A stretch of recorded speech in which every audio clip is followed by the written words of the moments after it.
నిన్నే ప్రేమిస్తా ఒక సీఈఓ ప్రేమ కథ. హాయ్ అండి, welcome to our channel. Story విన్న తర్వాత లైక్ చేసి కామెంట్ పెట్టండి. అలాగే నా ఛానల్ని మొట్టమొదటిసారి చూస్తున్న వాళ్ళు ఎవరైనా ఉంటే వెంటనే సబ్స్క్రైబ్ చేసుకోండి. Thank you. విజయ్ స్వప్నికల మధ్య బంధం దృఢంగా ఉండటానికి ప్రకృతి కూడా వంత పాడింది. ఆఫీస్కి వచ్చిన స్వప్నిక అసిస్టెంట్ పిఏ స్వీటీ పంపే మెయిల్స్పై ఆరా తీస్తుంది. తర్వాత ఏమైందో ఇప్పుడు తెలుసుకుందాం. ఆఫీస్ బాయ్ చెప్పిన మాటలకు కొంచెం అనీజీగా ఫీల్ అవుతూ స్వప్నిక క్యాబిన్లోకి అడుగుపెట్టింది స్వీటీ. మేడం పిలిచారట అని కొంచెం భయంగా అడిగింది స్వీటీ. ఒకసారి ఆమెను కింది నుంచి పైకి స్కాన్ చేసింది స్వప్నిక. పర్వాలేదు, ఒక మోస్తరు అందంగానే ఉంటుంది. బ్లాక్ జీన్స్లో లైట్ బ్లూ కలర్ షర్ట్ చేసి చాలా స్టైల్గా ఉంది. కానీ లుక్స్ చూస్తే మాత్రం కొంచెం కన్నింగ్లా ఉన్నాయి. ఆమెలో తెచ్చిపెట్టుకున్న అణుకువ కనపడుతుంది. Yeah sweetie, take your seat అని అంది స్వప్నిక. ఓ, మేడం గారిలో ఏ మార్పు లేదు. అదే అందమైన కట్టుబొట్టు, సింప్లిసిటీ. పెద్దింటి కోడలైనా ఇంతేనా? కాకపోతే ఆ కళ్ళల్లో ఏదో తెలియని వెలుగు మాత్రం కనపడుతుందని మనసులో అనుకున్న స్వీటీ స్వప్నిక ముందు ఉన్న సీట్లో కూర్చుంది. ఏంటి స్వీటీ, ఈ మధ్య వర్క్పై కరెక్ట్గా కాన్సన్ట్రేషన్ చేయట్లేదు అని అంది స్వప్నిక. లేదు మేడం, నేను కరెక్ట్గానే ఉన్నాను అని నసుగుతూ చెప్పింది స్వీటీ. మరి ఇదేంటి అంటూ తన సిస్టమ్ని ఆమె ముందుకు జరిపింది స్వప్నిక. అదేంటో స్వీటీకి అర్థమైంది. 2 డేస్ క్రితం గుప్తా ఎంటర్ప్రైజెస్ వాళ్ళు కొత్తగా మొదలుపెట్టబోయే బిజినెస్కి టెండర్ కొడుతూ పంపిన మెయిల్ అది. ఆ మెయిల్ వచ్చి వారం రోజులైంది. దాన్ని స్వప్నికకు ఫార్వర్డ్ చేయలేదు. ఈ రోజే లాస్ట్ డేట్. ఓ, ఐఆమ్ సారీ మేడం, ఈ మెయిల్ ఆఫీస్ అవర్స్ అయ్యాక వచ్చింది. నేను చూసుకోలేదు. రాత్రి అయ్యేసరికి మీకు నేను పంపించలేకపోయాను అని నసుగుతూ అంది స్వీటీ. ఓ, అయితే మార్నింగ్ అయినా పంపొచ్చు కదా అని కోపంగా అడిగింది స్వప్నిక. అంటే మేడం అది అని నీళ్లు నమిలింది స్వీటీ. చూడు, ఇలాంటివన్నీ వీజేసరికి అస్సలు నచ్చవు. నీ వల్ల కంపెనీకి ఎన్ని వందల కోట్ల నష్టమో తెలుసా? ఇంకొకసారి ఇలాంటి తప్పుడు పని జరిగితే ఆయన అస్సలు క్షమించరు. తర్వాత నీ ఇష్టం అని అన్న స్వప్నిక ఒక్క క్షణం ఆగగానే ఎందుకో సడన్గా ఆమె గుండె వేగం పెరిగి గాలిలో అలల్లా వీచే ప్రజెన్స్ స్వప్నికకు తెలుస్తుంది. ఒక్క నిమిషం అంటూ డోర్ దగ్గరికి వెళ్ళి ఆమె డోర్ ఓపెన్ చేయడం, అదే టైంలో డోర్ కొడుతూ స్వప్నిక మే ఐ కమిన్ అని విజయ్ అడగడం సడన్గా ఒకేసారి జరిగింది. ఇద్దరి కళ్ళు కలుసుకున్నాయి. మీరేంటి విజయ్ ఇలా వచ్చారు అని కంగారుగా అంది స్వప్నిక. సీఈఓ గారి దగ్గరికి ఎండి రాకూడదా అని నవ్వుతూ లోపలికి రావడమే ఆమెను దగ్గరగా లాక్కున్నాడు విజయ్. ఎదురుగా స్వప్నిక ఉండటంతో అతనికి స్వీటీ కనిపించలేదు. సార్, నేనే మీ క్యాబిన్కి వచ్చేదాన్ని కదా అని ఇబ్బందిగా కదిలింది స్వప్నిక. అరే యార్, ఇంత తొందరగా వచ్చావేంటి ఆఫీస్కి? అది నాకు చెప్పకుండా ఒక్కదానివే వచ్చావేంటి అని ఆమె చెంపను మెల్లిగా నిమురుతూ అడిగాడు విజయ్. అదే టెండర్ గురించి స్వీటీతో డిస్కస్ చేస్తున్నాను అని కంగారుగా అంది స్వప్నిక. అప్పుడు మెల్లగా ఆమె భుజంపై చేయి వేసి రూమ్లోకి వచ్చాడు విజయ్. బ్లాక్ కలర్ ఫుల్ సూట్లో మెరూన్ కలర్ షర్ట్ చేసి పసిమి ఛాయతో అందంగా మెరిసిపోతున్న విజయ్ను చూసిన స్వీటీ మైమరచిపోయింది. ఏంటి, ఆ గుప్తా కంపెనీకి సంబంధించిన టెండర్ గురించా నువ్వు చెప్పేది అని సీరియస్గా అడిగాడు విజయ్. అంత సీరియస్గా ఉన్న అతన్ని చూసిన స్వప్నిక ఆశ్చర్యపోయింది. విజయ్ కోల్డ్ వాయిస్లో ఉన్న సీరియస్నెస్ని విన్న స్వీటీ వణికిపోయింది. అవును సార్ అని భయంగా అంది స్వీటీ. ఏయ్ లుక్, ఎస్ఎన్ఎస్ వాళ్ళకి గుప్తా కంపెనీకి మధ్య చాలా రోజులుగా బాండింగ్ ఉంది. దానికి నీ వల్ల బ్రేక్ వచ్చింది. గెట్ లాస్ట్ అని సీరియస్గా చెప్పి వెంటనే కాశీకి ఫోన్ చేసి, కాశీ, స్వీటీని డిస్మిస్ చేస్తున్నట్టు ఆర్డర్స్ టైప్ చేసి నా ఛాంబర్లోకి తీసుకురా అని తన ఛాంబర్లోకి విసురుగా వెళ్ళిపోయాడు విజయ్. అంతే, అతని మాటలు విన్న స్వీటీ నోరెండిపోయింది. తనకు ఇచ్చిన పని పూర్తి చేయకపోతే ఖచ్చితంగా తన ప్రాణాలకు ముప్పన్న సంగతి తెలిసిన స్వీటీ భయంతో వణికిపోయింది. ఎందుకంటే ఎస్ఎన్ఎస్ కంపెనీ ప్రతి సంవత్సరం దాదాపు 3 అతిపెద్ద భారీ టెండర్స్ని టేకప్ చేస్తుంది. అందులో ఇది ఫస్ట్ టెండర్. దీన్ని ఎస్ఎన్ఎస్ కంపెనీకి రాకుండా చేయమని తనకు పైనుండి ఆర్డర్స్ వచ్చాయి. ఇప్పుడు తనని ఈ జాబ్ నుండి డిస్మిస్ చేస్తే చాలా కష్టమని భయపడి వెంటనే కాళ్ళబేరానికి వచ్చింది స్వీటీ. మేడం, ప్లీజ్ మేడం, అది అనుకోకుండా జరిగింది. నేను కావాలని తప్పు చేయలేదు మేడం. ప్లీజ్ మేడం, నన్ను జాబ్లోంచి డిస్మిస్ చేయకండి మేడం, ప్లీజ్ అని బాధగా అడిగింది స్వీటీ. దానికి స్వప్నిక ఒక్కసారి సీరియస్గా చూసింది. మేడం, ప్లీజ్ మేడం, ఇంకొకసారి ఇలాంటివి రిపీట్ కానివ్వను మేడం. ప్లీజ్ మేడం, సార్కి చెప్పి ఒక్కసారి ఒక్క ఛాన్స్ ఇప్పించండి మేడం అని అడిగింది స్వీటీ. ఇట్స్ ఓకే, నువ్వు ఇంతలా రిక్వెస్ట్ చేస్తున్నావు కాబట్టి నేను ఒకసారి సార్ని అడిగి చూస్తాను. తర్వాత ఏమవుతుందో చూద్దాం. నౌ యూ కెన్ గో అని అంది స్వప్నిక. సరేనని అక్కడి నుండి బయటకు వచ్చిన స్వీటీ తన క్యాబిన్కి రాగానే ఆమెను చూసిన కరణ్ నవ్వుతూ, ఏంటి బానే పెట్టిందా గడ్డి అని అడిగాడు కరణ్. గడ్డి కాదు, ఊస్టింగ్ ఆర్డరే ఇస్తుంది చూడు, లేకపోతే అంత పెద్ద టెండర్ని మిస్ చేస్తే ఎవరు ఊరుకుంటారు చెప్పు అని పక్క నుండి సీరియస్గా అంది కామాక్షి. లోపల భయంగా ఉన్నా కూడా పైకి మాత్రం స్టైల్గా నవ్వుతూ తలెగిరేసిన స్వీటీ, ఏముంది, ఇది కాకపోతే మరొక జాబ్, దీన్ని పట్టుకొని ఎవడుంటాడు అని కేర్లెస్గా సమాధానం చెప్పింది.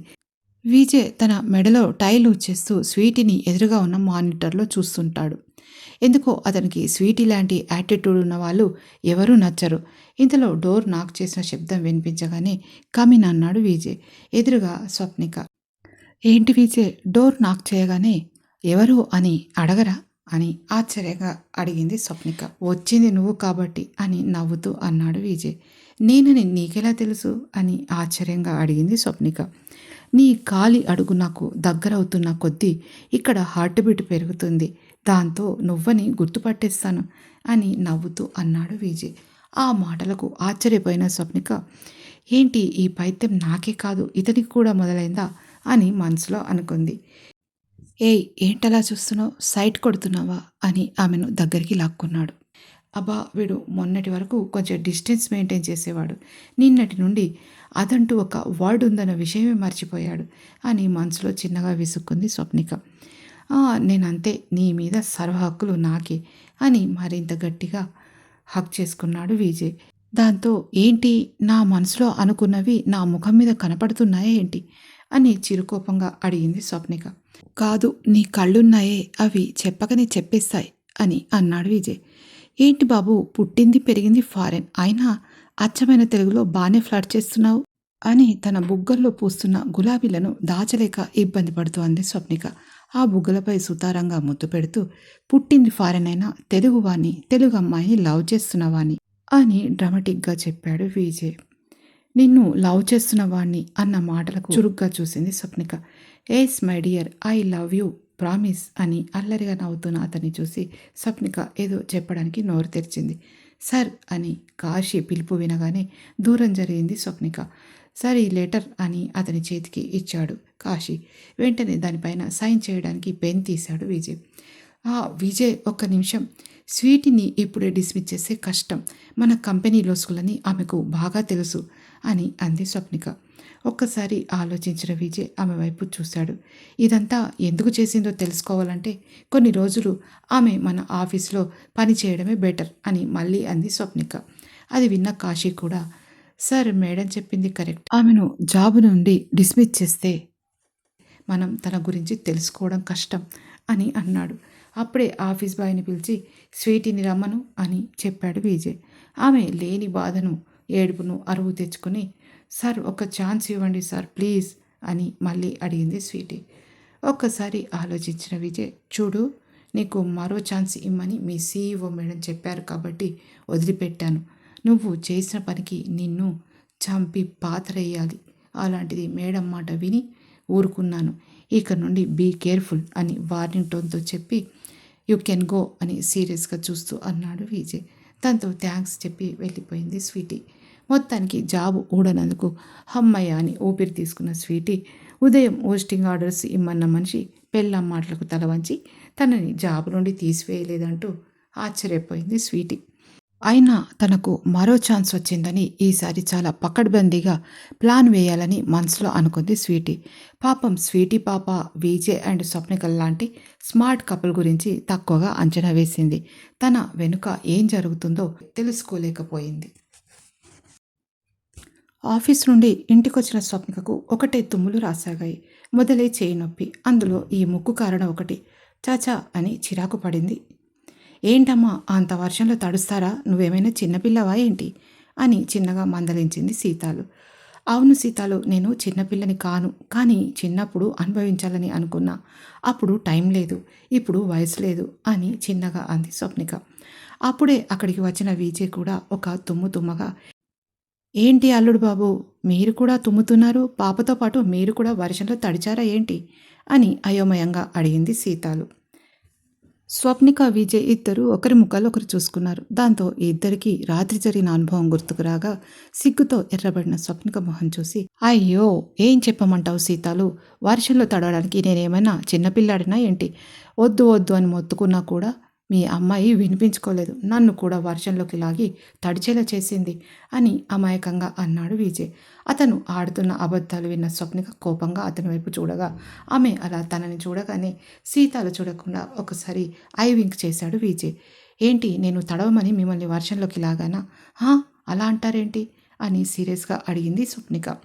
అవును మరి, చిన్నప్పటి నుంచి నేను వర్షంలో తడవలేదని నువ్వు అంటేనే కదా నేను నీకు ఆ అనుభవం తెలియాలని వర్షంలో తడవమన్నాను అని మెల్లిగా అన్నాడు విజయ్.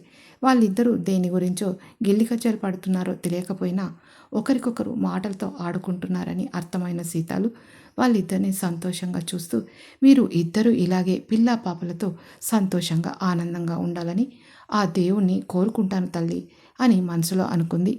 మళ్ళీ తనే, బాబు, నేను వేడివేడిగా ఘాటుగా అల్లం చేసి మీ ఇద్దరికి తీసుకుని వస్తాను. దానివల్ల కొంచెం తుమ్ములు తగ్గుతాయి. విజయ్ మరో 4 తుమ్ములు తుమ్మగా అది విన్న స్వప్నిక కంగారుగా, అయ్యో విజయ్, మీకు జలుబు చాలా పట్టుకుంది, కొంచెం ఇలా కూర్చోండి అని అతన్ని బెడ్ పైన కూర్చోబెట్టి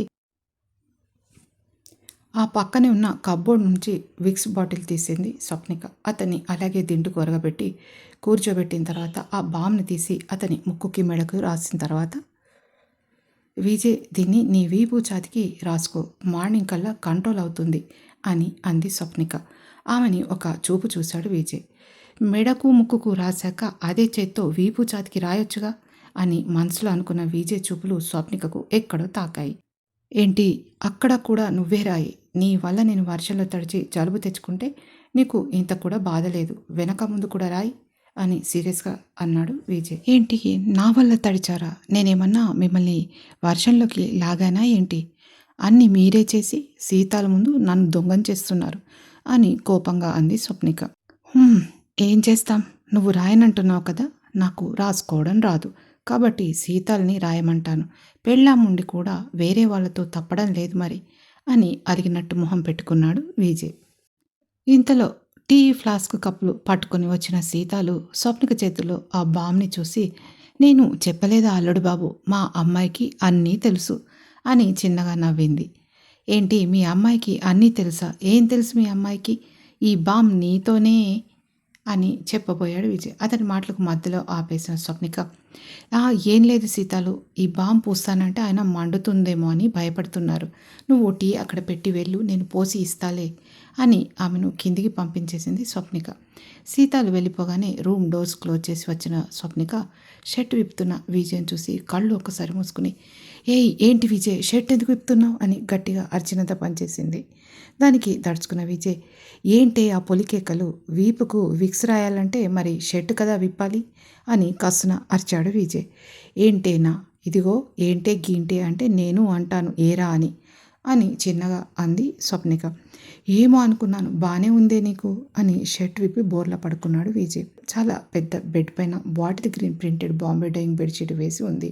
దానిపైన సింహం లాంటి సన్నని నడుము నుండి పైకి విశాలంగా పెరిగి మెరుస్తున్న తెల్లని విజయ్ ఎక్సర్సైజ్ బాడీని చూసిన స్వప్నిక చేతులు బాంబు రాయడానికి ఒక్కసారిగా వణికాయి. ఇంకా ఆమె చేతులు తన బాడీని టచ్ చేయకపోవడంతో, ఏంటి ఇంకా లేట్ ఎందుకు అని అడిగాడు విజయ్. బెడ్కి పక్కన ఉన్న డ్రెస్సింగ్ టేబుల్ మిర్రర్లో స్వప్నిక వెనక ముందు అవడం అతనికి కనిపిస్తూనే ఉంది. నీ వల్ల కాదు కానీ సీతాలని పిలుస్తాను అని విసుగ్గా అంటూ సీతాలు అని పిలవబోయాడు విజయ్. టక్కున విక్స్ని బాటిల్ నుండి కొంచెం తన చేతులతో తీసుకొని అతని వీపుపై రాయడం మొదలుపెట్టింది స్వప్నిక. అతని వీపు మొత్తం ఒక్కసారిగా రాయలేక పైనుండి కిందికి 2 చేతులతో రాస్తూ ఉంటే, పైకి వెళ్తూ ఉంటే విజయ్కు స్వప్నిక బాడీ తాకుతూ ఉంది. దాంతో అతని బాడీ చాలా హీట్ ఎక్కిపోగా మైండ్ బ్లాక్ అయ్యి మనసు పొరలు తెరుచుకోగా లేనిపోని కోరికలు మొదలయ్యాయి. సేమ్ సిచ్యువేషన్లో ఉన్న స్వప్నిక బుగ్గల నుండి వేడి ఆవిర్లు రాసాగాయి. ఇంతలో విజయ్ టక్కున ముందుకు తిరిగాడు. ఏదో ఆలోచిస్తూ ఉన్న స్వప్నిక ఒక్కసారిగా అతని ఛాతిపై పడుతుంది. స్వప్నిక మెత్తని సున్నితమైన ఒంపు సొంపులు తగులుతూ ఉంటే వెంటనే ఆమెను తన 2 చేతుల్లో బంధించేశాడు విజయ్. అంతే కోపంగా చూసింది స్వప్నిక. ఏంటి మార్నింగ్ నుండి చూస్తున్నాను, చాలా అడ్వాంటేజ్ అయిపోతున్నారు అని అంది స్వప్నిక. అవునా, నువ్వు తీసుకో, ఎవరొద్దన్నారు అని కొంటెగా నవ్వాడు విజయ్. నేనేం చెయ్యాలి అని అడుగుతున్న ఆమె అమాయకమైన కాటుక కళ్ళను చూస్తూ తన చేతులతో ఆమె ముఖాన్ని కిందకి లాక్కుని స్వప్నిక పెదవులను తన పెదవులతో మూసివేశాడు విజయ్. కొద్దిసేపు ఆమెకి ఊపిరాడకుండా తనివి తీర డీప్ కిస్ తీసుకున్నాడు విజయ్. ఊపిరందక అతని నుండి దూరమైన స్వప్నిక ఒక్క క్షణం ఆయాసపడుతూ ఛ, మనిషివా మృగానివా అని కోపంగా అతని గుండెలపై 2 దెబ్బలు వేసింది. ఆమె ముఖాన్ని చూసి ఎస్, ఐఎమ్ ఏ లయన్, మరి నువ్వేంటి శివంగివా అని నవ్వుతూ మళ్ళీ ఆమె కింది పెదవిని కస్సున బయట చేశాడు విజయ్. అబ్బా అని చిన్నగా అరిచి ఉప్పగా తగిలిన టేస్ట్తో రక్తమని గుర్తుపట్టిన స్వప్నిక అయోమయంగా చూస్తూ ఏంటి చాలా వైలెంట్గా బిహేవ్ చేస్తున్నావు అని వింతగా అడిగింది స్వప్నిక. చూడు స్వీట్ హార్ట్, ఫస్ట్ ఇంటిమేట్ ఒకలా ఉంటే నిన్నటి కలయిక మరోలా ఉంది. నీలో కొత్త యాంగిల్ చూశాను అని కొంటెగా నవ్వుతూ చెప్పాడు విజయ్. ఆమెకు ఎంతకు అంతుబట్టలేదు. కొత్తగానా నేనేం చేశాను అని అడిగింది. ఇదేంటి, దీన్నేమనాలి అని చూపించిన అతని పెదవులని చూసింది తను. అది చూడగానే స్వప్నికకు ఒక్కసారి ఆమె కళ్ళు సిగ్గుతో వాలిపోయాయి. విజయ్ తనలో ఐక్యమైనప్పుడు అతను తన పెదవులని సున్నితంగా ముద్దు పెట్టుకున్నాడు. కానీ తనే విజయ్ పెదవులని గట్టిగా బయట చేసింది. అబ్బా రాక్షసి అని అతను అనడం తనకి గుర్తుకొచ్చింది. వెంటనే సిగ్గుతో అతని గుండెల్లో తలదాచుకుంది స్వప్నిక. ఆమెను గట్టిగా హగ్ చేసుకుని పక్కకు తిరిగాడు విజయ్. స్వప్నిక ముఖం చూడాలని అనిపించిన విజయ్ చూడు స్వప్ని అని పిలిచాడు. అతను చేత్తో ఆమె ముఖాన్ని తన వైపు తిప్పుకున్నాడు. కళ్ళు మూసుకునున్న ఆమె కళ్ళపై మెల్లిగా తన పెదవులని అద్దాడు విజయ్. బుగ్గలను ముద్దు పెట్టుకుని మెడవంపులో తన ముఖాన్ని దాచుకున్నాడు. గిలిగింతలు పెడుతూ ఏదో మత్తులోకి లాగుతున్న అతని స్పర్శని అనుభవిస్తూ మరింత గట్టిగా హత్తుకుంది స్వప్నిక. నిజంగా ఈ క్షణం శాశ్వతమైతే ఎంత బాగుండని ఇద్దరి మనసులు ఆరాటపడ్డాయి. తమ పరిచయం ఇంకోలా ఉంటే బాగుండేదేమో. ఇంత దగ్గరైన తనని స్వప్నిక నిజంగా మోసం చేస్తుందా అని మనసులో పదే పదే అనుకోసాగాడు విజయ్. పెళ్లి చేసుకుని భార్యాభర్తల్లా ఉంటున్న తమ మధ్య ఉన్న ఈ రిలేషన్ని ఏమనుకోవాలి? ఒక భార్యగా ఇతన్ని నేను మోసం చేయగలనా? అసలు ఆ అన్నోన్ పర్సన్ విజయ్ని పెళ్లి చేసుకోమని ఎందుకు చెప్పాడు? పెళ్ళయింది, ఇప్పుడు ఏం చేయాలి అని తన మనసులో పిచ్చిగా ముసురుకున్న ఆలోచనల మధ్య చిక్కుకున్న స్వప్నిక తన ఫోన్ మోగడంతో ఒక్కసారి ఉలిక్కిపడింది.